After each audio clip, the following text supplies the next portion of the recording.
بسم اللہ الرحمن الرحیم۔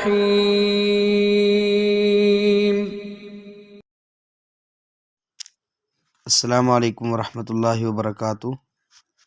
الحمد للہ وحدہ والصلاة والسلام علی من لا نبی بعدہ۔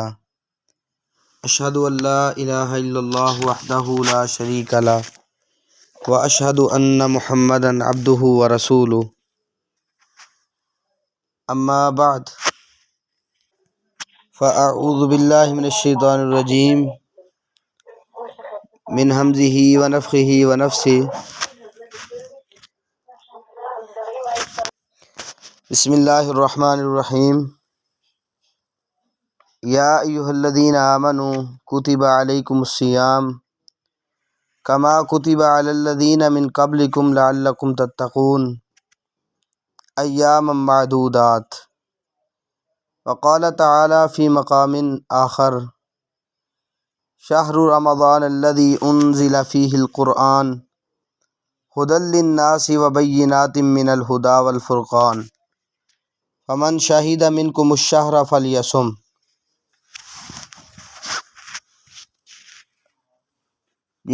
ہمارے یہ جو لیکچرز ہیں اللہ سبحانہ و تعالیٰ کی توفیق سے رمضان کے حوالے سے، اس کی تیاری کے حوالے سے، اس کے احکام و مسائل کے حوالے سے انشاءاللہ الرحمن جاری ہیں۔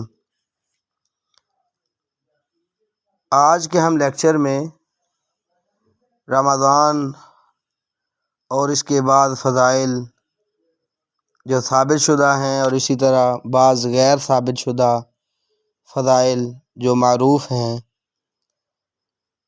ان پہ انشاءاللہ کلام کریں گے، اور اسی طرح روزے کے حوالے سے کچھ باتیں انشاءاللہ عرض کرنے کی کوشش کریں گے۔ باقی جو احکام و مسائل ہیں انشاءاللہ آئندہ لیکچرز میں ذکر کر دیے جائیں گے۔ ہم اللہ سبحانہ و تعالیٰ سے توفیق مانگتے ہیں کہ اللہ سبحانہ و تعالیٰ ہمیں حق بات کہنے کی توفیق عطا فرمائے، اور یہ جو رمضان کا مہینہ آ رہا ہے اللہ سبحانہ و تعالیٰ ہمیں اس کی قدر کرنے کی توفیق عطا فرمائے۔ یہ رمضان کا مہینہ بہت ہی فضیلت والا مہینہ ہے۔ اس میں اللہ سبحانہ و تعالیٰ نے قرآن حکیم نازل فرمایا، جیسا کہ سورہ بقرہ آیت نمبر 185 میں اللہ فرماتے ہیں شہر رمضان الذی انزل فیہ القرآن۔ یہ رمضان کا مہینہ ہے کہ جس میں قرآن نازل کیا گیا ہے،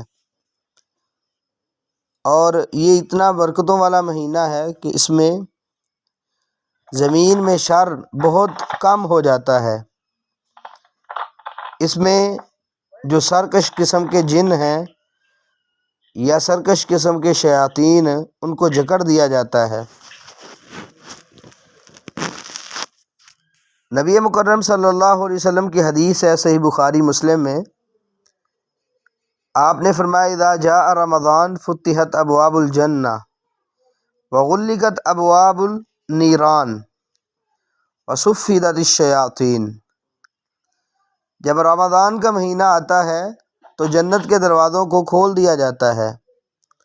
صحیح مسلم کی حدیث میں ہے فتحت ابواب الرحمہ، رحمت کے دروازوں کو کھول دیا جاتا ہے، اور جہنم کے دروازوں کو بند کر دیا جاتا ہے۔ وصفدت الشیاطین، اور اسی طرح شیاطین کو جکڑ دیا جاتا ہے۔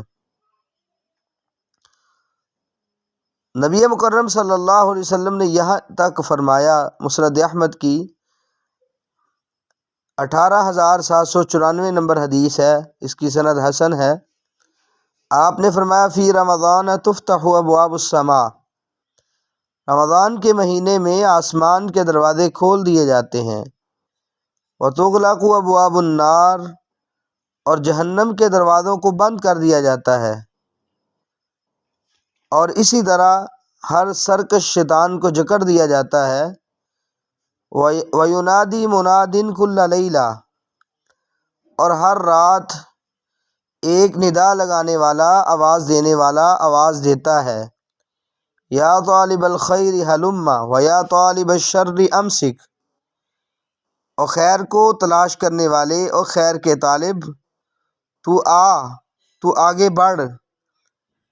یہ مہینہ ہے خیر کو حاصل کرنے کا، اور شر کو طلب کرنے والے تو رک جا۔ یعنی یہ سمجھایا جاتا ہے جو خیر کرنا چاہتا ہے، کوئی نیکی کا کام کرنا چاہتا ہے، اس مہینے میں آگے بڑھ چڑھ کر نیکی کے کام کرے، اور جو شر کرنے والا ہے وہ رک جائے، شر نہ کرے۔ اور اسی طرح اس مہینے کے اندر ایک رات ایسی ہے کہ جو 1000 مہینے سے بہتر ہے، جس کو لیلۃ القدر کہا جاتا ہے۔ قرآن مجید میں اللہ تعالیٰ فرماتے ہیں، لیلۃ القدر خیر من الف شہر تنزل الملائکۃ والروح فیہا باذن ربہم من کل امر سلام، کہ یہ رات 1000 مہینے سے بہتر ہے، اس میں دیگر فرشتوں کے ساتھ جبریل بھی اترتے ہیں۔ بہرحال اس کے اور بھی فضائل ہیں۔ نبی مکرم صلی اللہ علیہ وسلم نے اس رات کے حوالے سے کہا تھا، من قام لیلۃ القدر ایمانا واحتسابا غفر له ما تقدم من ذنبہ، کہ جو بندہ لیلۃ القدر میں قیام کر دے، قدر والی رات میں قیام کرے، اللہ سبحانہ و تعالیٰ اس کے سابقہ گناہوں کو معاف کر دیتے ہیں۔ تو یہ رمضان بہت ہی فضیلتوں والا مہینہ ہے۔ سلف صالحین دعا کیا کرتے تھے، اللہ ہمارے ایام و شب میں، ہماری زندگی میں رمضان لے کے آ، تاکہ ہم نیک اعمال کریں، اللہ تاکہ ہم تیری جنت کو حاصل کر سکیں۔ یہی وجہ ہے کہ نبی مکرم صلی اللہ علیہ وسلم نے فرمایا تھا کہ جو بندہ رمضان آنے کے باوجود اپنے آپ کو جہنم سے آزاد نہ کروا سکا، ایسے شخص کو اللہ تعالیٰ اپنی رحمت سے دور کر دے۔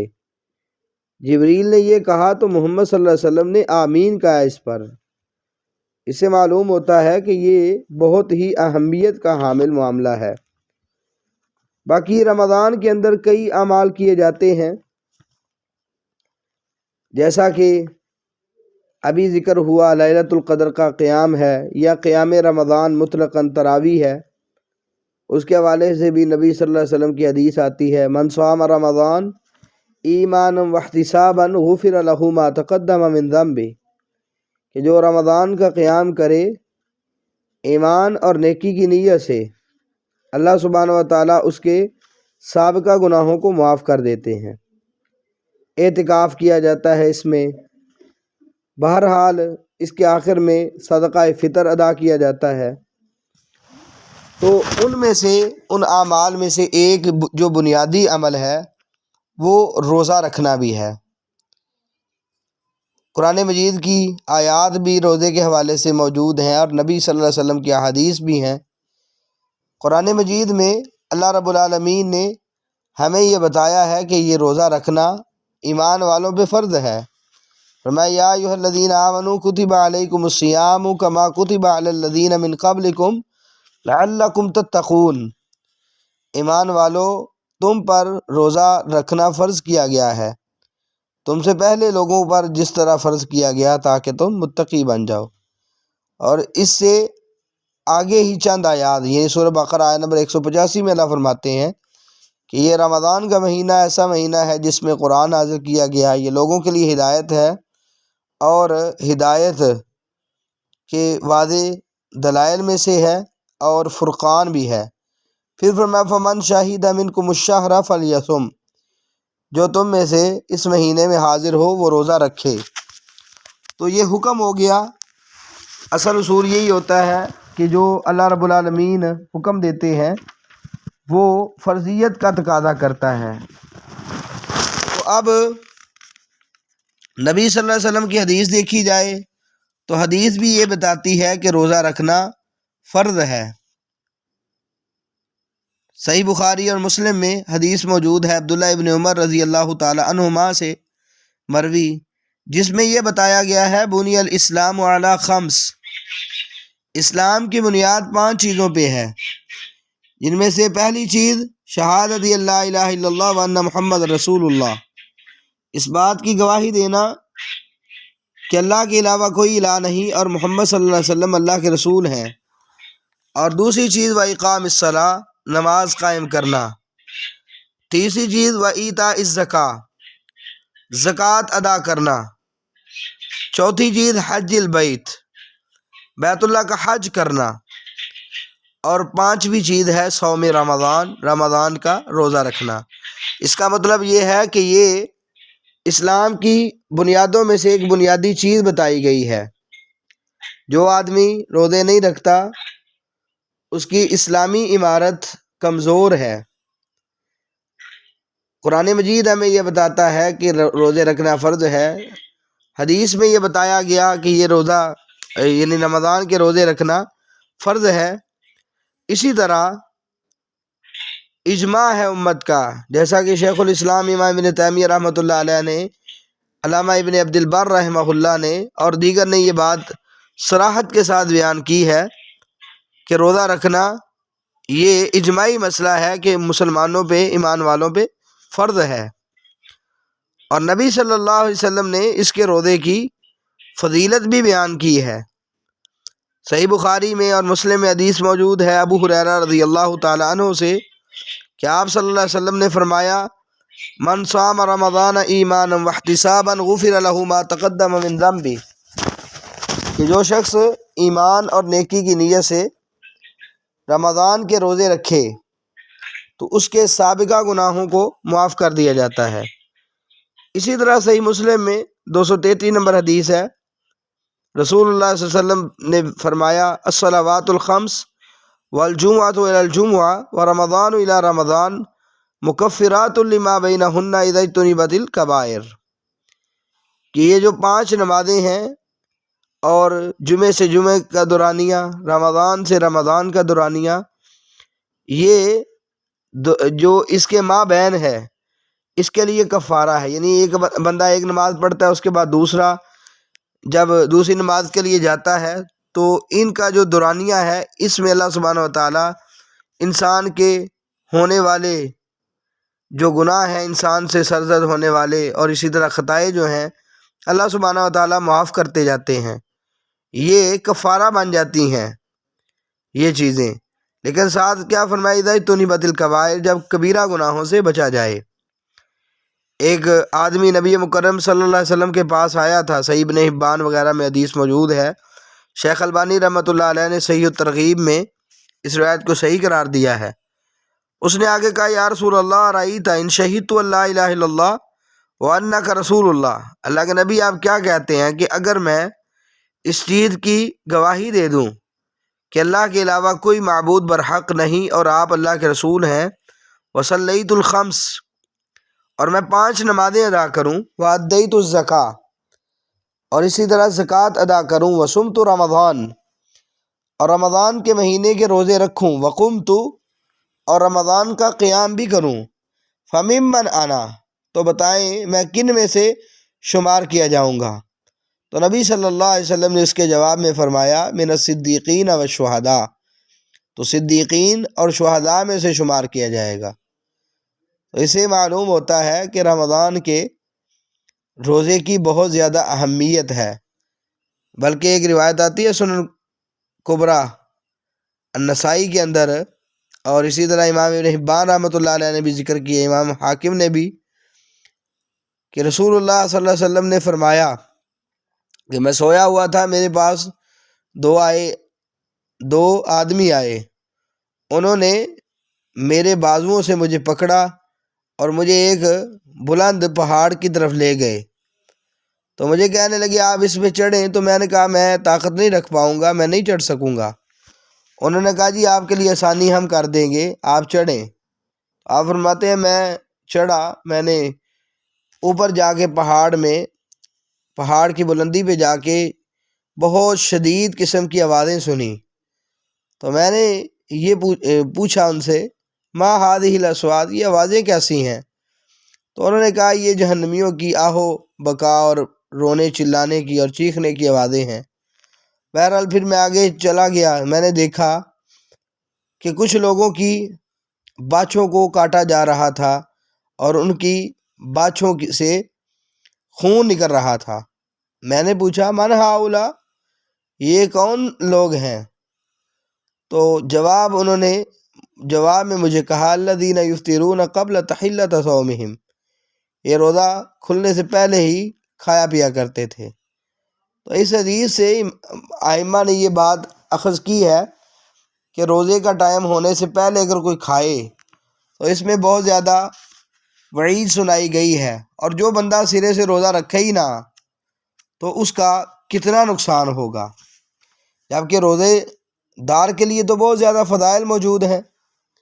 قرآن مجید سورۃ احزاب آیت نمبر 35 میں اللہ فرماتے ہیں ان المسلمین والمسلمات والمؤمنین والمؤمنات، کہ بے شک مسلمان مرد ہو یا عورتیں، مومن مرد ہوں عورتیں ہوں، ان نیک لوگوں کی بات کرتے کرتے اللہ سبحانہ و تعالیٰ نے ان کے نیک اعمال کا ذکر کرتے کرتے ایک بات یہ بھی ذکر فرمائی والصائمین والصائمات، روزہ رکھنے والے مرد اور روزہ رکھنے والی عورتیں۔ آخر میں ان لوگوں کے لیے کیا بات ذکر فرمائی؟ اعد اللہ لہم مغفرۃ و اجرا عظیما، اللہ سبحانہ و تعالیٰ نے ان کے لیے مغفرت اور اجر عظیم تیار کیا ہے۔ اور اللہ سبحانہ و تعالیٰ نے سورہ بقرہ آیت نمبر 184 میں فرمایا وَأَن تَصُومُوا خَيْرٌ لَكُمْ إِن كُنتُمْ تَعْلَمُونَ، روزہ رکھنا تمہارے لیے بہتر ہے اگر تم جان لو تو۔ یہ اگر کسی کو علم ہو جائے، پتہ چل جائے کہ روزے کی کتنی فضیلت ہے تو پھر اس کو ترک نہیں کرے گا، بلکہ یہ روزہ تو ڈھال ہے انسان کے لیے، گناہوں سے بچنے کا بھی ذریعہ ہے اور اسی طرح جہنم سے بچنے کا بھی ذریعہ ہے۔ نبی صلی اللہ علیہ وسلم نے جوانوں سے خطاب کرتے ہوئے کہا تھا، صحیح بخاری میں اور صحیح مسلم میں عبداللہ ابن مسعود رضی اللہ تعالیٰ عنہ سے مروی حدیث ہے، آپ صلی اللہ علیہ وسلم نے فرمایا یا معشر الشباب من استطاع منکم الباءۃ فلیتزوج، اور جوانوں تم میں سے جو گھر بسا سکتا ہے وہ لازم ہے کہ شادی کرے، فإنہ اغض للبصر واحسن للفرج، کیونکہ اس نکاح کی وجہ سے، اس شادی کی وجہ سے انسان کی نظروں میں حیا آتا ہے، نظریں جھک جاتی ہیں، اور شرمگاہ کی حفاظت کے لیے یہ زبردست چیز ہے۔ پھر فرمایا وَمَن لَّمْ يَسْتَطِعْ فَعَلَيْهِ بِالصَّوْمِ، جو گھر نہیں بسا سکتا اس پر لازم ہے کہ روزہ رکھے، فَإِنَّهُ لَهُ وِجَاءٌ، کیونکہ یہ روزہ اس کے لیے ڈھال بن جائے گا۔ مطلب جیسے انسان شادی کرنے کے بعد برائیوں سے بچ جاتا ہے، اسی طرح فرمایا یہ روزہ شہوات سے روکے گا، انسان برائیوں سے بچ جائے گا، اور جو بندہ حقیقت میں روزہ رکھ لے اللہ سبحانہ و تعالیٰ اس روزے کی وجہ سے اس کو جہنم کی آگ سے بھی بچا لیں گے، بلکہ اللہ سبحانہ و تعالیٰ اس کو جنت کا ٹھکانہ عطا فرمائے گے۔ ابو امامہ الباہلی رضی اللہ تعالیٰ عنہ بیان کرتے ہیں کہ میں نے رسول اللہ صلی اللہ علیہ وسلم سے کہا مرنی بیامر آخذہ عنک، اللہ کے نبی مجھے کوئی آپ کام بتائیں میں آپ سے اخذ کر لوں، اس پہ عمل کروں۔ تو نبی مکرم صلی اللہ علیہ وسلم نے مجھے فرمایا علیک بالصوم فإنہ لا مثل لہ، ابو امامہ روزے کو لازم پکڑ کیونکہ اس کی مثل کوئی چیز نہیں ہے۔ یہ سنن نسائی کی صحیح سند سے روایت ہے۔ اسی طرح سنن نسائی میں ابو امامہ الباہلی رضی اللہ عنہ سے ہی مروی روایت ہے کہ انہوں نے کہا کہ میں نے کہا اللہ کے نبی آپ مجھے کوئی کام بتائیں، مرنی بیامر ینفعنی اللہ بھی، کوئی ایسا کام بتائیں جس کی وجہ سے اللہ تعالیٰ میرا فائدہ کر دے، مجھے اللہ نفع عطا کرے۔ تو آپ صلی اللہ علیہ وسلم نے یہی کہا علیک بالصیام فإنہ لا مثل لہ۔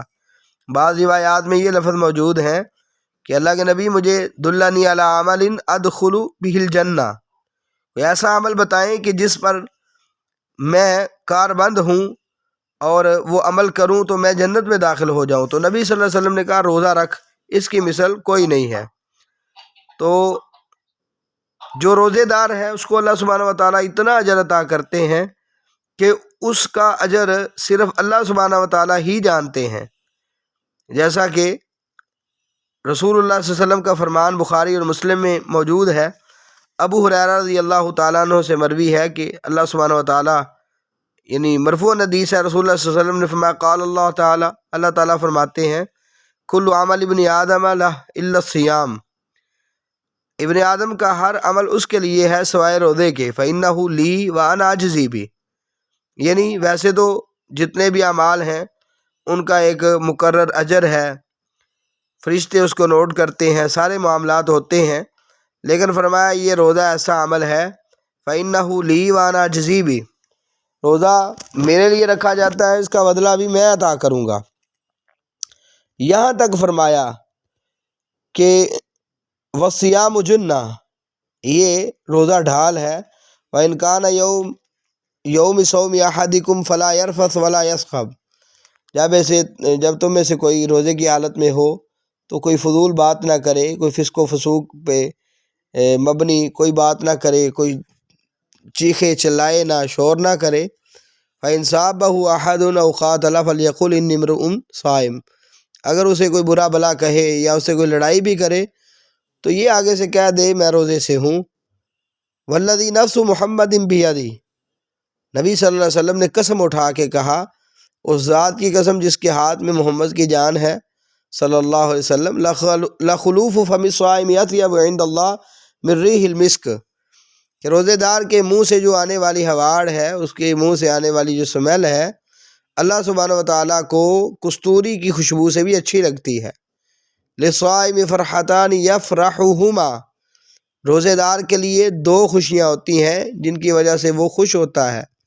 اذا افطر فرح، جب وہ روزہ کھولتا ہے، روزہ افطار کرتا ہے تو بھی خوش ہوتا ہے۔ ایک خوشی تو یہ ہوتی ہے نا کہ انسان کھانا پینا جب یعنی کھا بھی لیتا ہے تو اسے خوشی ہوتی ہے، ایک دلی سکون ملتا ہے، اور اسی طرح یہ بھی خوشی ہوتی ہے روزہ افطار کر کے کہ اللہ کا شکر ہے میں نے اللہ سبحانہ وتعالیٰ کے حکم پر عمل کر لیا، اللہ تعالیٰ نے مجھے توفیق عطا کر دی ہے۔ اور دوسری خوشی قیامت والے دن اس کو ملے گی، اذا لقی ربہ فرح بصومہ، جب اپنے رب سے اس کی ملاقات ہوگی تو اپنے روزے کی وجہ سے خوش ہو جائے گا۔ مطلب یہ ہے کہ اللہ سبحانہ وتعالیٰ اتنا اس کو اجر عطا کریں گے کہ اللہ سبحانہ وتعالیٰ جب اس کو اجر عطا کریں گے تو اس اجر کو دیکھ کے یہ خوش ہو جائے گا۔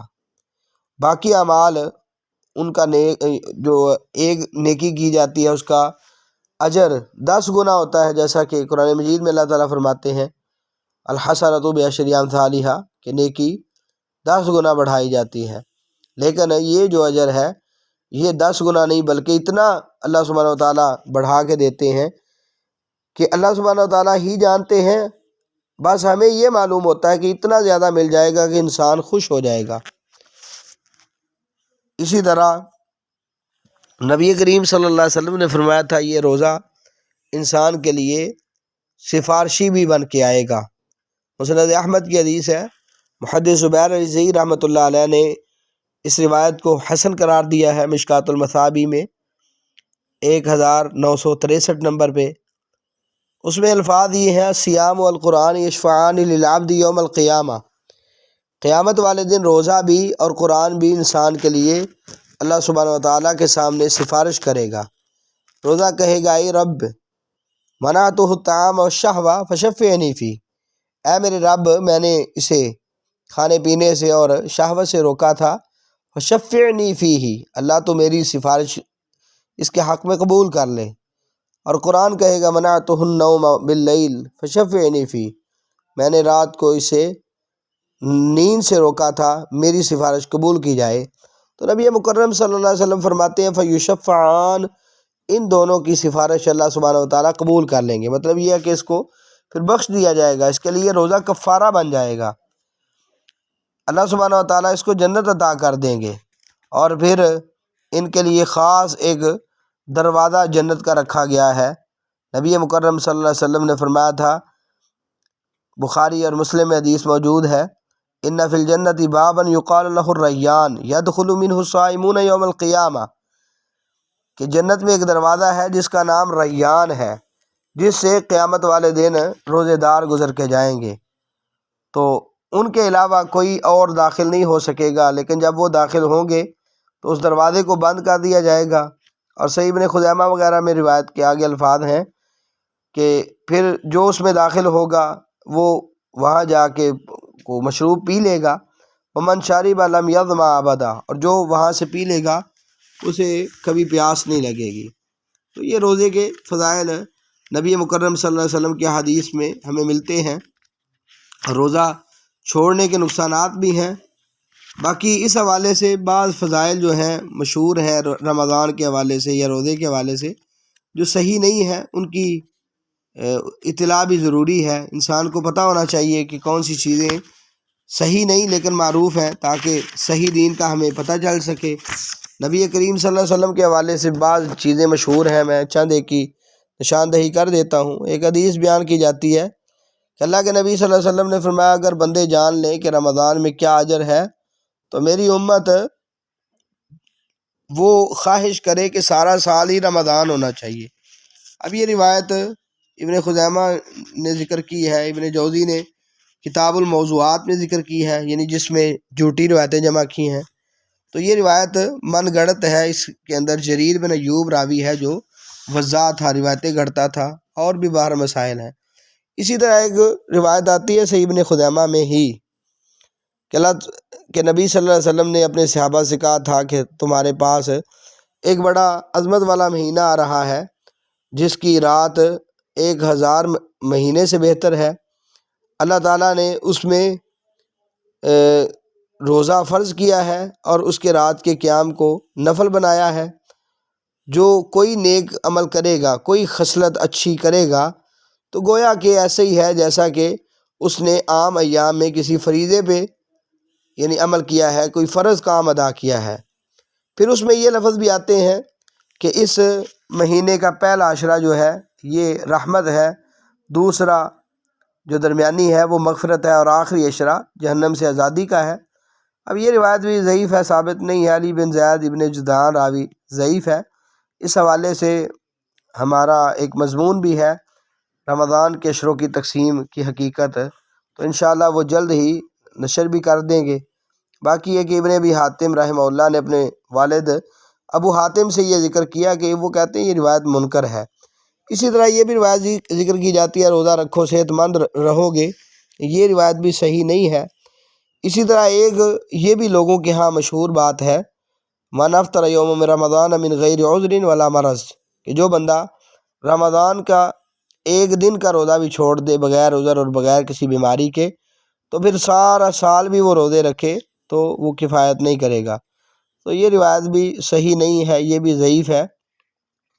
اسی طرح بعض روایات جو امام شوکانی رحمۃ اللہ علیہ نے اپنی کتاب میں ذکر کی ہیں، اور لوگوں کو یعنی بتانے کے لیے کہ یہ روایات صحیح نہیں ہیں تاکہ لوگوں کو صحیح دین کا پتہ چل سکے، ان میں سے ایک روایت یہ ہے کہ جب رمضان کی پہلی رات ہوتی ہے تو اللہ سبحانہ وتعالیٰ جنت کے نگران فرشتے جس کا نام رضوان ہے اس کو پکارتے ہیں، تو کہتے ہیں یعنی جب آواز دیتے ہیں تو وہ کہتے ہیں، وہ آگے سے کہتے ہیں اللہ میں حاضر ہوں، تو اللہ سبحانہ وتعالیٰ کہتے ہیں کہ جنت کے دروازوں کو تو کھول دے، اور مالک جو جہنم کا نگران ہے اس کو اللہ سبحانہ وتعالیٰ آواز دے کے کہتے ہیں کہ تو جہنم کے دروازوں کو بند کر دے۔ یہ بھی روایت من گڑت ہے۔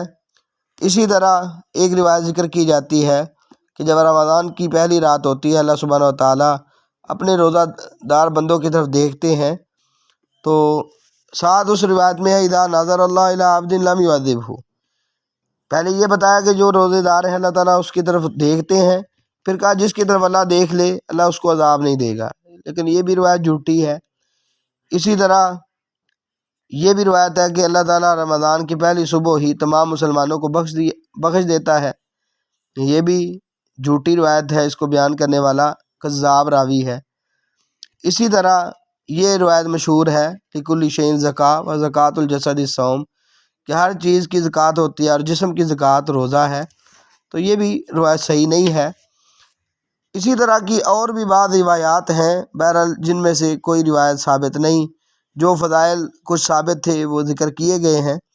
ایک یہ بات بھی بیان کی جاتی ہے کہ رجب اللہ کا مہینہ ہے، شعبان میرا مہینہ ہے، رمضان میری امت کا مہینہ ہے، تو یہ بھی روایت ثابت نہیں ہے۔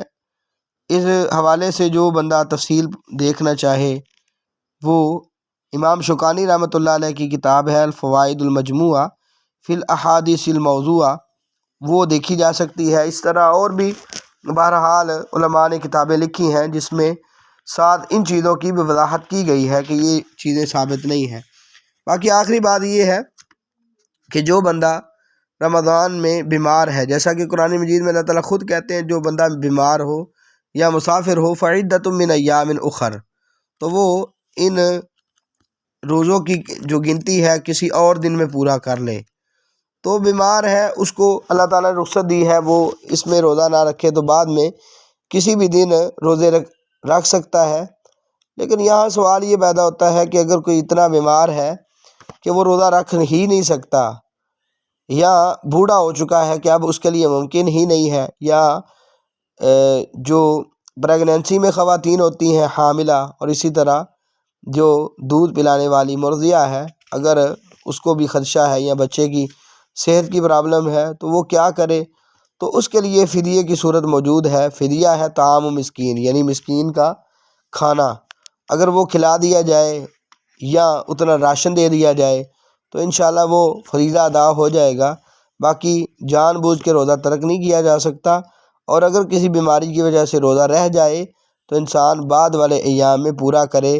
اگر انسان روزہ رکھ سکتا ہے تو پھر یہ فدیے والی صورت نہیں بن سکتی۔ ہم اللہ سبحانہ و تعالیٰ سے دعا کرتے ہیں اللہ تعالیٰ ہمیں رمضان کی قدر کرنے کی توفیق عطا فرمائے، اور اس میں روزہ رکھنے کی توفیق دے، اور اس کے تقاضوں کو سمجھنے کی توفیق دے۔ انشاءاللہ آئندہ لیکچر میں ہم رمضان کے جو روزے ہیں ان کے بعض فضائل،